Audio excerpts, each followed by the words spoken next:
ನೋಡಿ ಸರ್, ನಾನೀಗ 4 ತಾರೀಕು ಬರೋದಿದ್ರೆ ಎಲ್ಲ ನಮ್ಗೆ ಹೇಳ್ತಾರೆ 4 ತಾರೀಕು ಯಾಕೆಂದರೆ ಊಟಕ್ಕೆ ಬಂದು ಮಾಡಲಿಕ್ಕೆ ಅಲ್ಲಿ ನಮ್ಮ ಊರಲ್ಲಿ ಎಲ್ಲ ನಮ್ಮ ಲೋಕಲ್ ಗೊತ್ತಿರುತ್ತೆ ಸರ್, ಹಾಗೆ ಆಗೋದು. ಈಗ ನಿನ್ನೆ ಸಹ ಹೋಗಿ ನಾವು ಡ್ಯಾಮ್ ಓಡ್ತಿದ್ದೀವಿ, ಎಲ್ಲಿ ಶಿರಡಿಗಟ್ಟೆ ಆಡ್ತಿದ್ರೆ ಸ್ವಲ್ಪ ನೀರು ಹೋಯ್ತು, ಇಲ್ಲದಿದ್ದರೆ ಅದು ಓಡ್ತಾ ಹೋಗಿದ್ರೆ 500 ಮನೆನ ಹೋಗ್ತೀವಿ ಸರ್. 500 ಮನೆ. ನಾನು ಒಬ್ಬ ಹೋದ್ರೆ ಪರವಾಗಿಲ್ಲ, ಸಾವಿರಾರು ಜನ ಉಳಿತಾರಲ್ಲ ಅಂತೇಳಿ.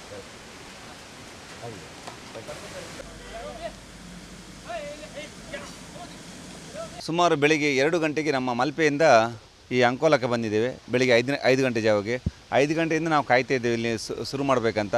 ಹಾಗೆ ಸ್ಥಳೀಯರಾದ ಇವರೆಲ್ಲ ಬೋಟ್ ತಂದೀಗ ನಿಲ್ಲಿಸಿದ್ದಾರೆ ಶುರು ಮಾಡುವಂತ. ಆವಾಗ ನಮ್ಮ ಮೇಲಧಿಕಾರಿಯಿಂದ ಕಾಲ್ ಬರ್ತದೆ, ನಮಗೆ ಸ್ಟಾಪ್ ಮಾಡಬೇಕು,